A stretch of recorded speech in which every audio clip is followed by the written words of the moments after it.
Bismillahirrahmanirrahim. Assalamualaikum warahmatullahi wabarakatuh. Waalaikumsalam warahmatullahi wabarakatuh. Bagaimana kabarnya adik-adik di pagi hari ini? Apakah sehat semua?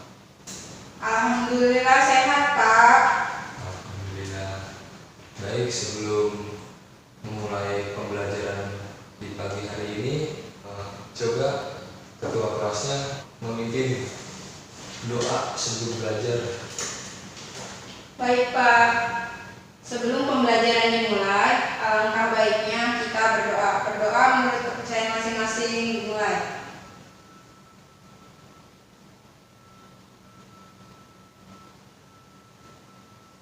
Berdoa selesai. Baik, sebelum kita mulai pembelajaran hari ini, Bapak absen terlebih dahulu ya. Apakah ada yang tidak hadir pada pagi hari ini? Alhamdulillah, jika hadir semua dalam keadaan sehat tanpa ada kelangan apapun. Baik, Bapak sebelumnya akan memberikan sebuah cerita yang berjudul Tupai dan Semut Hitam. Dari sini kalian akan mendapatkan sebuah pembelajaran dari cerita tersebut. Jadi di sebuah kota kecil ada seorang petani yang sedang duduk di tepi sawah. Dia duduk sambil memandangi sawahnya yang luasnya tidak seberapa itu. Di samping sawah tersebut ada juga ladang miliknya. Di ladang tersebut ia menanam pohon rambutan, pohon sirsak, dan pohon mangga. Hatinya sangat senang melihat pohon-pohonnya yang akan panen. Sambil menghitung beberapa banyak buah yang akan dihitung dan keuntungan yang dia dapat, tiba-tiba ia melihat seekor tupai meloncat dari pohon satu ke pohon lainnya. Lalu muncullah kesedihan dalam hatinya bahwa tupai akan merusak panennya tahun ini. Ternyata wajah petani tersebut menggoreskan rasa haru pada semut hitam. Raja semut hitam yang melihatnya segera mengumpulkan pasukannya untuk mengusir tupai tersebut. Jadi semut hitam berbaris dari akar pohon yang paling bawah sampai batang pohon yang paling tinggi. Tupai yang melihat semut hitam berbaris langsung pergi dari pohon ladang tersebut. Konon semut hitam adalah musuh dari tupai karena kekompakan semut hitam dan jumlahnya banyak, maka tupai tidak berani dengan semut hitam. Petani tersebut lalu penasaran mengapa tupai tersebut pergi dari ladangnya, padahal dia yakin tidak akan ada yang bisa menangkap tupai. Tupai adalah binatang yang sangat pandai dalam meloncat. Karena kepandaiannya itulah banyak petani yang menjadi rugi karena buah panennya banyak dirusak oleh tupai. Lalu petani tersebut mendekati pohon tersebut dan melihat semut yang berbaris di pohonnya. Petani tersebut sangat bersyukur karena semut hitam telah berhasil mengusir hama tupai dari ladangnya. Kisah ini mengingatkan bahwa sepandai-pandainya tupai meloncat, pasti akan jatuh juga. Tidak ada orang yang sempurna dalam dunia ini.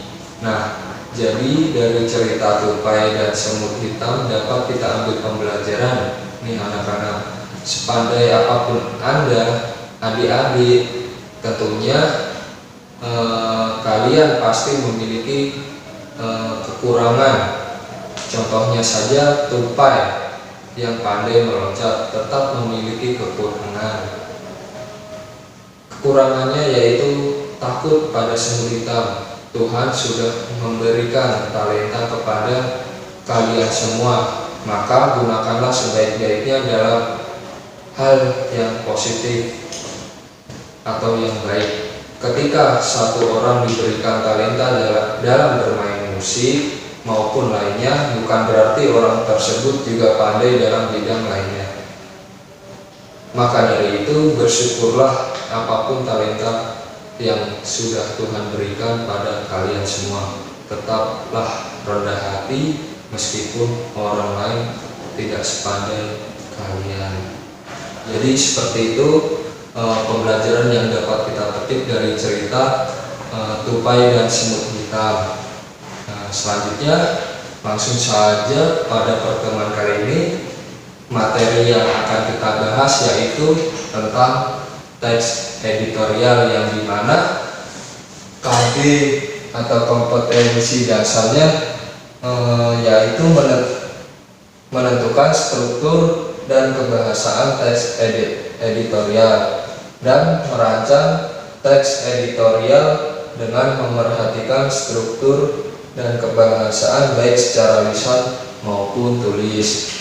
Kemudian kompetensi inti dari pembelajaran kali ini yaitu memahami, menerapkan, dan menganalisis pengetahuan faktual, konseptual, prosedural, dan metakognitif berdasarkan rasa ingin tahu tentang ilmu pengetahuan, teknologi, seni, budaya, dan humaniora dengan kemanusiaan, kebangsaan, kenegaraan, dan peradaban terkait penyebab fenomena dan kejadian, serta menerapkan pengetahuan prosedural pada kajian yang spesifik sesuai dengan bakat dan minat untuk memecahkan suatu masalah, kemudian mengolah, menalan, dan menyaji dalam ranah konkret dan ranah abstrak terkait dengan pengembangan dari yang dipelajarinya di sekolah secara mandiri,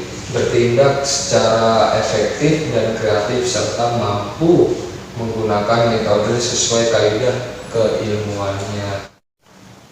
Baik, jadi struktur teks editorial yang pertama itu tesis. Tesis itu berisikan sudut pandang penulis mengenai masalah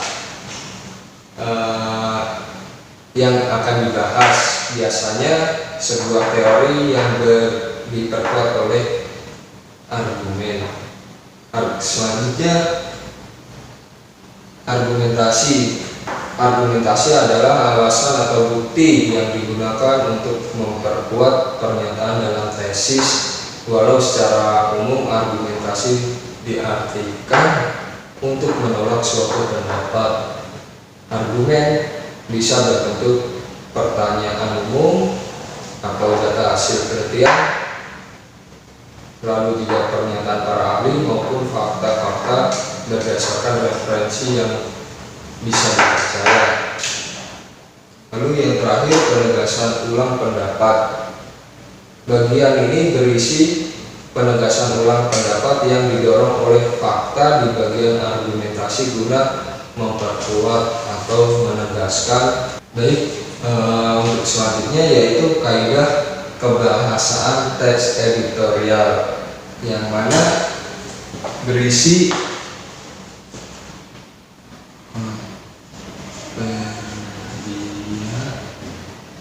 lalu konjungsi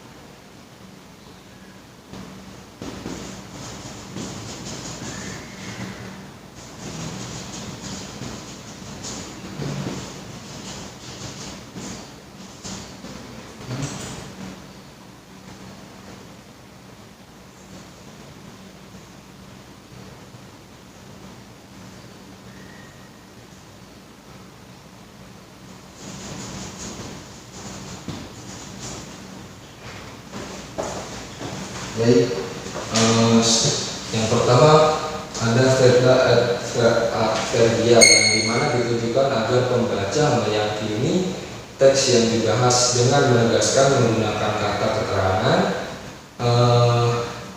Kata yang biasa digunakan yaitu seperti kata selalu, biasanya, sering, kadang-kadang, sebagian besar waktu, jarang, dan lain sebagainya. Selanjutnya itu konjungsi. Konjungsi yaitu kata penghubung pada teks. Contohnya bahkan, seperti itu. Kemudian verbal mental. Verbal mental di mana menerangkan persepsi, misalnya melihat atau merasa, afeksi misalnya suka maupun khawatir, dan kognisi misalnya berpikir, mengerti. Pada verbal mental terdapat partisipan, pengindra atau sensor, dan fenomena. Kemudian verbal relasional, di mana verbal yang dimaksud yaitu verbal yang menunjukkan hubungan intensitas, pengertian A adalah B, dan mirip, mengandung pengertian A mempunyai B, seperti itu. Lalu yang terakhir verbal material. Verbal material berisi verbal yang menunjukkan perbuatan fisik atau peristiwa. Jadi seperti itu. Mungkin ada yang kurang memahami atau ada yang ingin ditanyakan, dipersilakan adik-adik. Oh, sebelumnya jika ada yang belum tahu, fungsi dari teks editorial ini yaitu fungsi tajuk rencana umumnya menjelaskan berita dan akibatnya pada masyarakat. Baik, adik-adik, jika tidak ada yang ingin ditanyakan, maka Bapak akan memberi kalian penugasan berupa mencari berita yang bertemakan politik, lalu menganalisis struktur dan kebahasaan dari berita tersebut. Lalu untuk tugas tersebut dikumpulkan pertemuan selanjutnya. Sekian pertemuan pada kali ini.